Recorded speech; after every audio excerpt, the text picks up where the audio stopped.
A fundamental relationship in music is between the melody, whether vocal or instrumental, and harmony. Accompanying a melodic line with additional tones, typically in the form of chords, is known as harmonization.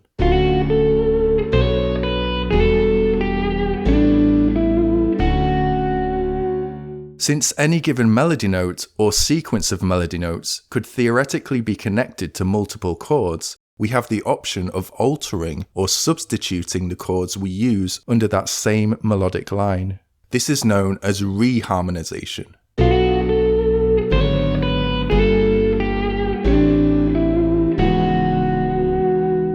The main goal of reharmonization is to create musical variation, nuance, and a reinterpretation of the melody that changes its expressive context.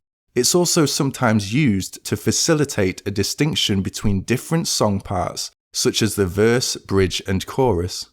First, a demonstration of the reharmonization process from a simple to more complex level.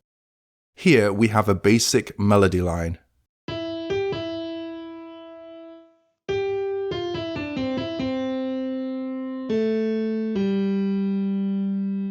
As it happens, that melody line can be connected to the C major scale. Therefore, we might naturally establish C major as our key and tonic chord.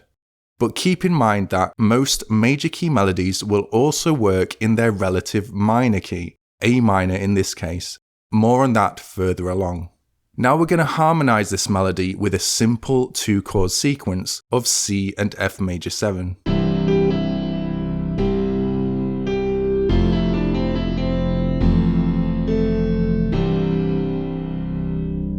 We could also increase the number of changes as follows.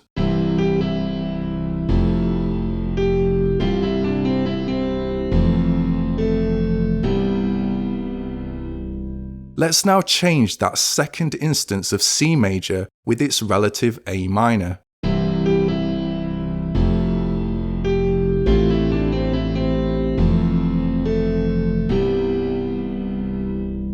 We've now reharmonized the melody and given it some variation.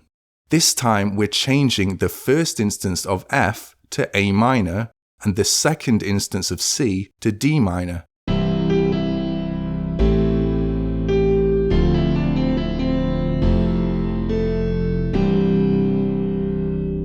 We'll learn why these changes work later on. Let's try something a little more experimental. Here we're involving F minor and D7, a change of chord quality on otherwise diatonic degrees.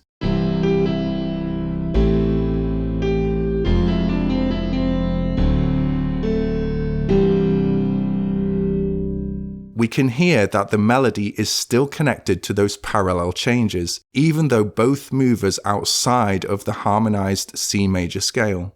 We could temporarily change the key from C major to its relative A minor. In the following example, A minor replaces the opening C, and we also finish with a movement of A flat to B flat major, climbing back to C major.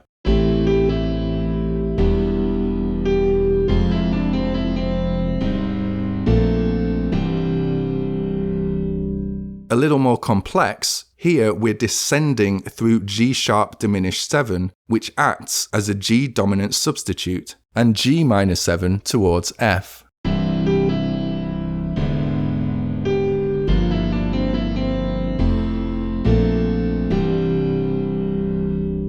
Continuing, let's replace F with D flat major 7, resolving back to C major via G7.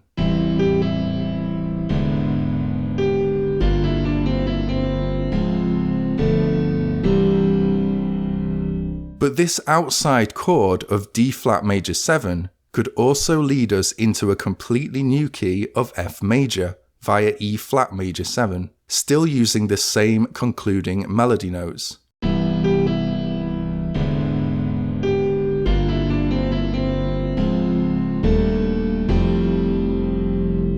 So there are both simple and more complex ways of reharmonizing an existing melody. But this is all about opening up our creative options when forming an accompanying harmony. While there will inevitably be some trial and error involved, There are basic forms of reharmonization that we can be confident will work in most situations. The easiest place to begin with reharmonization is with what is known as diatonic music, which can be thought of as the harmonization of the major and natural minor scales.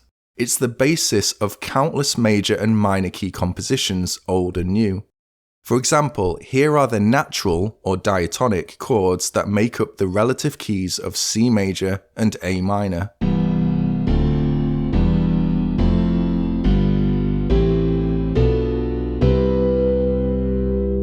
We can derive many combinations from this harmonized scale to create a chord progression, and we'd expect a compatible melody to be based around some combination of the 7 notes of that scale. This is diatonic music in a nutshell. But we can also substitute each chord in this scale with those that share the most notes and are therefore functionally similar. This means the existing melody is most likely to be naturally supported by the substitution. For example, the major tonic, C major in this case, shares the most notes with its relative 6 chord, A minor, and the 3 chord, E minor. This makes the 3 chord or 6 chord common candidates for a major tonic substitution. Inversely, the major tonic would make a good substitute for the 3 and 6 chords, giving the shared notes and how they connect to melodies from the same scale. The relationship between the relative major and minor tonics within the same scale is especially useful for key changes. For example, if a melody works in a major key, we can comfortably reharmonize it in its relative minor key for a different mood. We'll look more in depth at the potential of these relationships further along. There's another shared note relationship within the diatonic scale, commonly used for chord substitution, based around the 4 chord, F in this case. This would make the 2 or 6 chords good candidates for a 4 chord substitution, though the 2 is most common. Inversely, the 4 chord would be a natural substitute for 2 or 6, again given the shared notes. Another shared note relationship is based around the 5 or dominant, G in this case. While we will cover dominant substitution in a separate lesson, we have 2 closely related diatonic options based on shared notes. The 3 chord, E minor, or 7 chord, B diminished, would be good candidates for a 5 chord substitution, though the 7 chord would be most functional if the dominant is resolving back to the tonic. Inversely, the 5 chord would be a natural substitute for 3 or 7 because of the shared notes. You might notice that each one of these closely related chord neighbours exists 2 scale degrees from the reference chord, either lower or higher.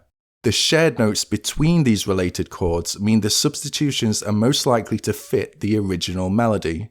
Think of them as our safest options for reharmonization and adding improvised variation in most diatonic situations.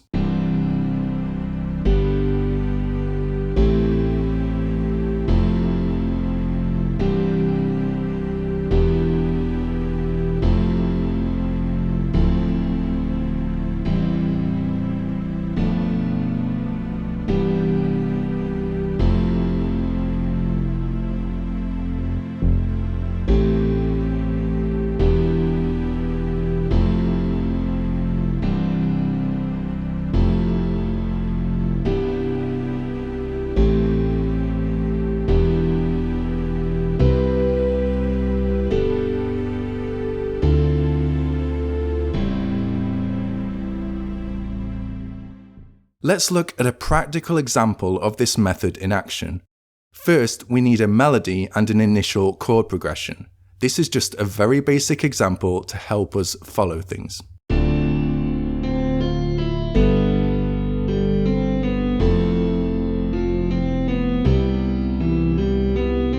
Using the chord neighbouring method we just learned, we could naturally reharmonize this melody using the following substitutions.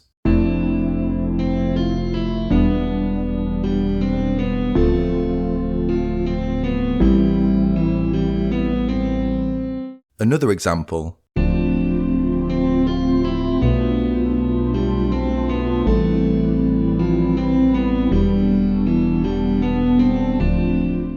While using the close chord neighbours as substitutions is an especially safe way of approaching reharmonization, we can of course be a little more experimental, depending on the melody sequence.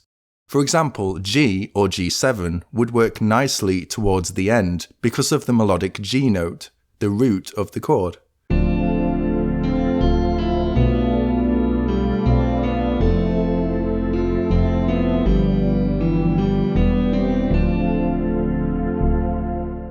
We can also try injecting diatonic chords into the sequence to create a more transitional arrangement.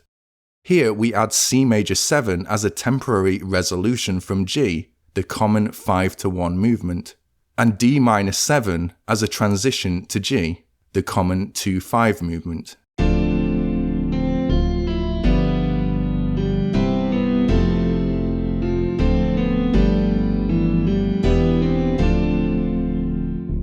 We'll look more at adding these kind of transitional chords in a later part, but we can build on our reharmonization in layers by trying other diatonic chords from the key and being aware of the shared notes the melody lands on in key places.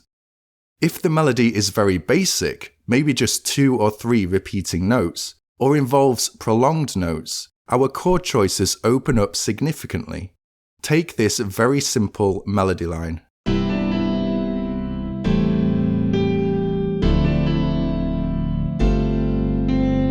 This sequence of notes, taken from C major or A minor pentatonic, would sit comfortably over all 7 diatonic chords in the keys of C major and A minor. This would give us the freedom to harmonize using any of these chords. Some examples.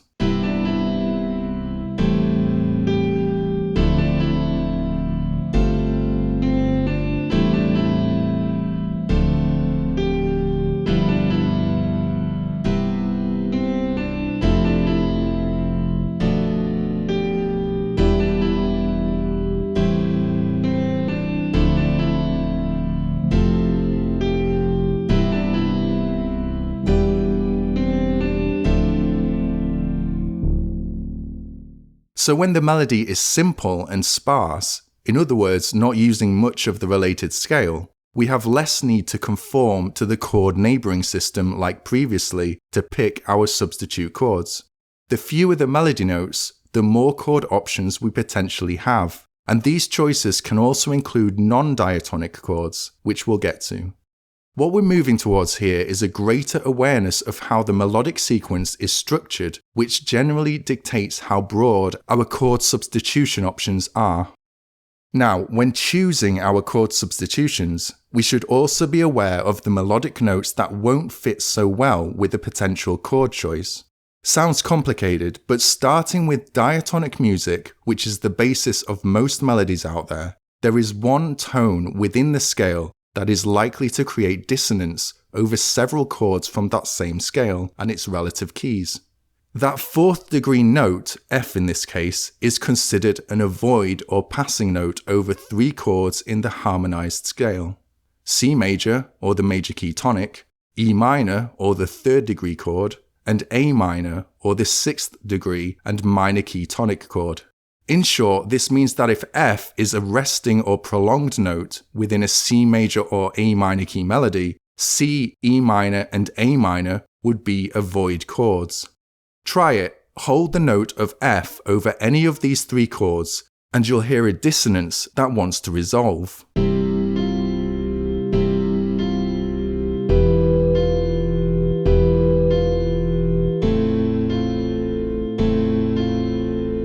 However, hold that same note over any of the other chords in the scale, D minor, F, G, B diminished, and it'll sound harmonious.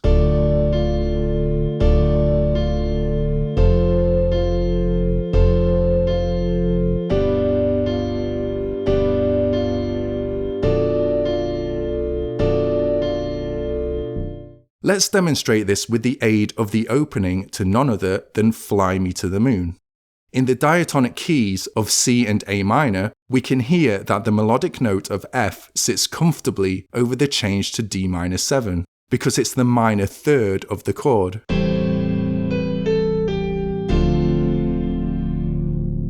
However, substitute D-7 with E-7, which is in the same diatonic key,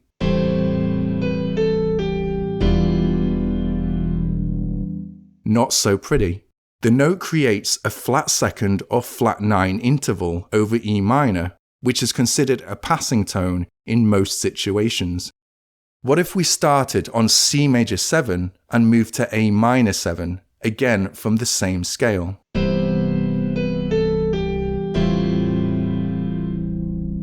Again, there's a dissonance created between the note of F and A minor 7, even though they're both from the same diatonic scale. The note creates a jarring flat 6 or flat 13 interval over A minor. What about if we start back on A minor 7 but move to C major 7 in place of D minor 7?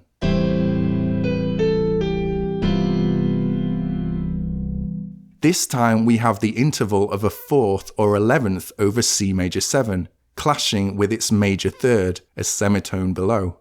This is partly why we started out by learning about the most compatible diatonic substitution options, assigning 2 closely functioning neighbours for each chord. Since the melody worked over the initial D-7, its closest functioning neighbours would be F major 7 and B-7 flat 5, over both of which the F note sits comfortably as a chord tone. So this demonstrates that while most diatonic chords will work over a melody created from that same scale, there still needs to be an awareness of how our chord substitutions interact with the melody notes, especially the resting or prolonged notes. As we progress, this awareness of any dissonance between melody and harmony will become even more crucial as we venture outside of the relative comfort of the diatonic scale. The next stage in broadening our reharmonization options is to try changing the chord quality on its established root. This is known as a parallel substitution. It's a little more experimental than the initial diatonic substitutions, but it can give us some striking reharmonization options. As we're only raising or lowering one tone within the diatonic chord, the 3rd, 5th, or 7th, with a little vigilance of the ears, the existing melody will work over these parallel substitutions in many, if not most, situations. These substitutions will be especially compatible with melodies based around the major and minor pentatonic scales, as many melodies are. Let's refer to an embellishment of the melody from earlier, which we initially reharmonized using diatonic chords.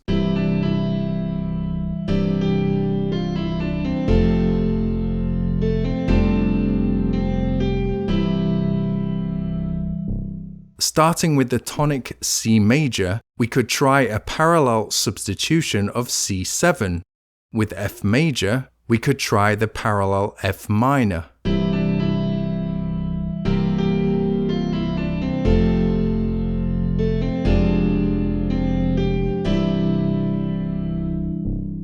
Moving to another diatonic interpretation of the melody,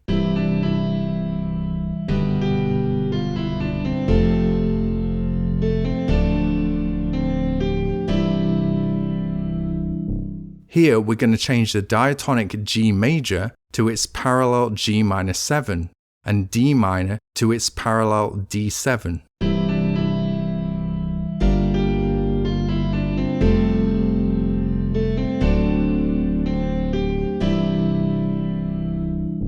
We're free to use these substitutions because the melody doesn't touch on the 3rd of G or D respectively. Therefore, we can define whether these accompanying thirds are major or minor in the chord.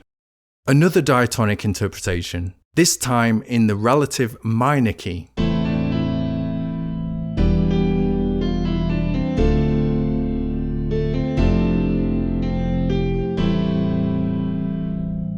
Here we're substituting E minor, D minor and F major 7 with their parallel dominant 7th chords.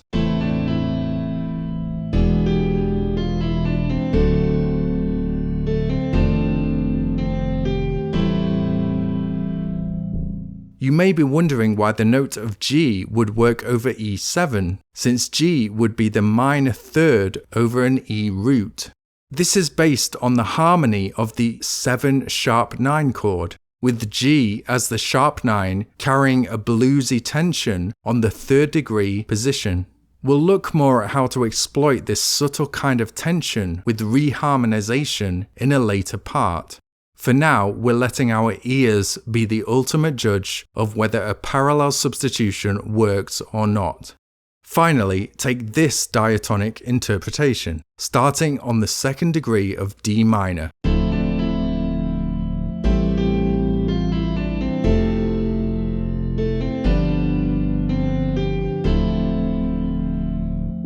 Here we're going to change A minor to its parallel A7. We're also going to substitute G7 with B diminished 7. Now, while G and B are obviously not parallel chord roots, playing a diminished 7th shape on the 7th scale degree acts as an inversion of the 5th degree dominant, G in this case.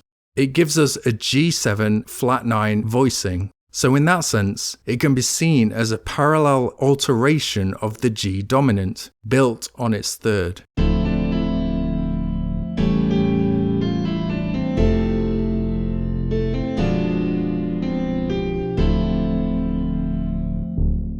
There's a lesson available exclusively on my Patreon if you're interested in learning more about using diminished 7th chords as substitutions. Simply type diminished 7th into the search bar in the members area.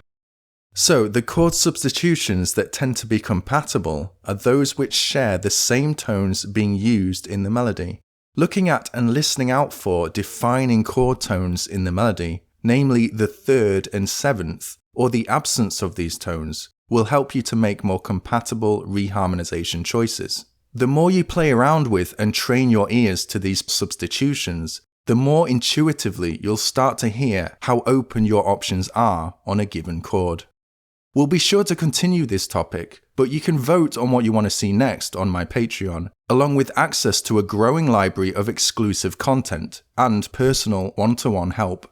Please consider joining and help to keep the free lessons coming. Thank you so much for your time and support. Cheers.